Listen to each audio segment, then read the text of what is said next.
Meghan Markle has been called many things in the press: ambitious, manipulative, divisive. But this time the critique came from an unlikely and highly credible source. Bill Simmons, the legendary American sports analyst, podcaster, and pop culture commentator. Known for his sharp tongue and cultural authority, Simmons didn't just criticize Meghan, he obliterated her. On his podcast, he referred to her as beyond insufferable, mocking her as a 54-year-old Granny Meghan, or formerly known as has been. The bluntness of his words sent shockwaves across Hollywood and the UK. For Meghan, who carefully guards her image, this wasn't just an insult.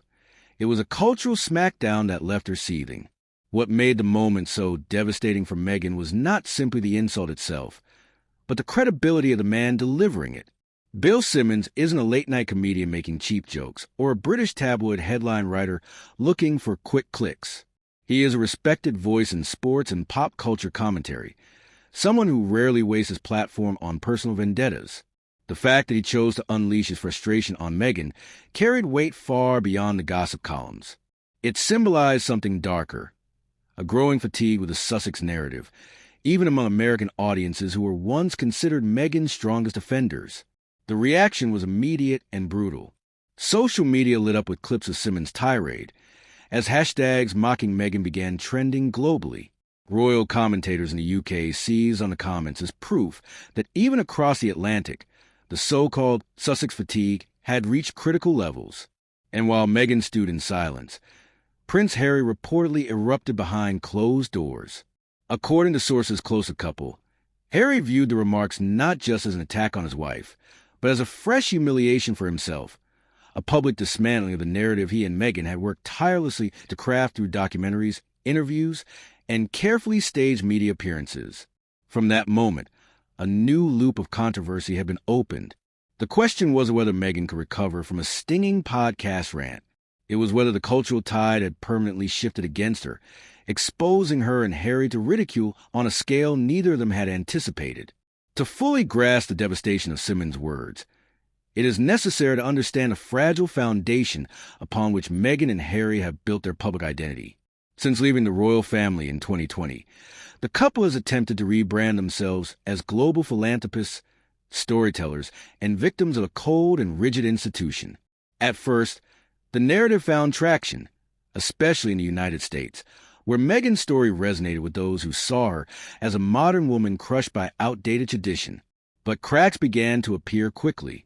The Spotify fiasco was the first major blow. After signing a multi-million-dollar deal to produce exclusive content, Meghan and Harry delivered little beyond her Archetypes podcast, a series that was heavily criticized for being overly polished, shallow, and self-indulgent. Bill Simmons himself, who worked as a senior executive at Spotify, didn't mince words at the time. He referred to the couple as grifters who had cashed in without delivering substance. His disdain for them was already public knowledge, but his most recent comments cut deeper, because they came after the Spotify debacle had already cemented perception of the Sussexes as entitled and unserious. Simmons' latest broadside went beyond business critique. It struck directly at Meghan's public persona. The image of a woman constantly seeking validation, reinventing herself in Hollywood circles, and weaponizing victimhood as currency. By mocking her as a 54-year-old Granny Meghan, Simmons wasn't just making fun of her age. He was dismissing her as a cultural irrelevance, someone past her prime desperately clinging to fame through overexposure and controversy. The timing couldn't have been worse for Meghan. Netflix, another of the Sussexes' major partners, has grown increasingly frustrated with their lack of fresh, compelling content. While their documentary Harry and Meghan initially generated buzz, it failed to establish them as serious producers. Rumors began swirling that Netflix executives were considering pulling back future deals, unwilling to pour money into a couple who had yet to prove themselves as storytellers. Simmons' outburst crystallized that growing skepticism, giving voice to what many in Hollywood have whispered quietly for months. Meghan and Harry are more liability than asset. For Meghan, the insult was personal. Sources say she erupted in anger upon hearing the clip, demanding to know why Simmons was allowed to speak so freely without backlash. But unlike British tabloids, which she has sued and fought in court, Simmons' words were harder to challenge. They weren't tabloid innuendo or paparazzi gossip. They were blunt, cutting cultural commentary from a man respected for his authenticity. That authenticity made it impossible for Meghan to spin the attack as unfair or biased. Harry, however, took it differently. According to insiders, he saw Simmons' rant as a betrayal of the couple's carefully curated American image. For years, Harry had clung to the idea that America was their safe haven, a place where Meghan could thrive and where the two of them could escape the constant scrutiny of the British press. But Simmons' words shattered that illusion. If even American media figures were now openly mocking Meghan, what hope did they have of maintaining their status as global icons? The irony is that Meghan and Harry have often positioned themselves as truth-tellers, exposing what they see as the hypocrisy and cruelty of the royal family. Yet, in Simmons' rant, the roles were reversed. Meghan was no longer the brave truth-teller. She was the target of someone else's unfiltered honesty, and it left her without a counter-narrative. The fallout also highlighted an uncomfortable reality for Harry. His own credibility is collapsing alongside Meghan's. Once seen as a cheeky, rebellious prince with a tragic backstory, Harry has become, in the eyes of critics, a man emasculated by his choices, a royal who traded duty for profit, and now finds himself without a meaningful role. Simmons' rant may have targeted Meghan, but indirectly humiliated Harry, portraying him as complicit in a circus that has lost all cultural relevance. What made this episode uniquely damaging was the ripple effect. It wasn't just another scandal in a long list of scandals. It was a turning point, a moment where the cultural elite, not just tabloids or royal biographers, began openly mocking the Sussexes without fear of backlash. Hollywood thrives on perception, and perception is turning against Meghan and Harry with frightening speed. As the controversy snowballed, royal commentators pointed out a grim irony. Meghan and Harry had once imagined themselves as the new Obamas of global influence, power players who would seamlessly transition from royalty to celebrity philanthropy. But instead, they become the butt of jokes, their names synonymous with overexposure and underdelivery. Simmons' blunt takedown wasn't the cause of their downfall. It was merely the most public acknowledgement yet that the downfall was already in motion. The backlash didn't stop with Simmons' blunt assessment. Within hours of his comments, clips of the podcast went viral, sparking debates across social media platforms. Twitter, TikTok, and Instagram lit up with users reposting his word with captions like, "Finally, someone said it." And Bill Simmons just ended Meghan Markle's Hollywood career in one sentence. What stood out was not only the sharpness of his critique, but also the sheer number of people who agreed with him. For years, Meghan had carefully constructed the image of a misunderstood outsider, a victim of royal cruelty. But Simmons stripped that narrative bare, leaving her exposed and, for many, humiliated. Prince Harry, ever the defensive husband, was reportedly furious. Insiders claim he raged behind closed doors, lashing out at staff and blaming American media for turning against Meghan. What Harry failed to realize, however, is that this wasn't tabloid gossip. Bill Simmons isn't some nameless critic or faceless commentator.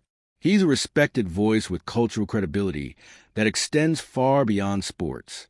When he speaks, people listen. And this time, his words cut deeper than anything Meghan had ever faced from the British press. The middle of this saga unfolded like a televised drama. Talk show hosts picked up the story, with morning shows replaying Simmons' now infamous 54-year-old Granny Meghan quip. Even late-night comedians joined in, mocking Meghan and Harry's constant victimhood narrative. For the first time, Meghan wasn't just fighting British tabloids. She was facing an American media machine that had grown tired of her and Harry's endless self-pity tour. The irony? Meghan had fled the UK in search of favorable coverage, only to find that the American spotlight burns just as hot and often far less forgiving. And while Meghan fumed, Harry grew even more antagonistic. Sources close to the couple revealed that Harry demanded their team fight back against Simmons, but there was little they could do. Simmons wasn't bound by royal protocol, wasn't afraid of lawsuits, and wasn't relying on palace access. He was free, and that freedom gave his words devastating weight. Harry's response only fueled the fire, painting him as fragile, bitter, and unwilling to confront the possibility that Simmons had simply voiced what millions already believed. As the storm raged on, Netflix, their supposed media stronghold, became a battlefield. Simmons, who has ties to the streaming giant through Spotify and media partnerships, allegedly voiced her frustrations internally about Harry and Meghan's embarrassing deals, calling them grifters in leaked comments. Suddenly, Meghan and Harry weren't just a butt of jokes. They were seen as liabilities. Industry insiders began questioning whether Netflix will renew their contracts or if their much-hyped projects would ever see the light of day. For Meghan, who has built her brand on media deals, this was a nightmare scenario. The possibility that Hollywood itself was beginning to see her as overexposed, overplayed, and ultimately irrelevant. The end game of this controversy is where it becomes devastating. Meghan's anger wasn't just about the insult. It was about what it represented. Bill Simmons' words punctured the carefully curated facade she had built for years. Suddenly, the American dream she and Harry had sold to the world, of freedom, independence, and reinvention, looked hollow. Instead of being admired trailblazers, they were now cast as opportunists, mocked by influential voices, and abandoned by the public they sought to captivate. And yet, Meghan's fury has only grown. Reports suggest she has become increasingly paranoid, scrutinizing her inner circle and lashing out at anyone she suspects of disloyalty.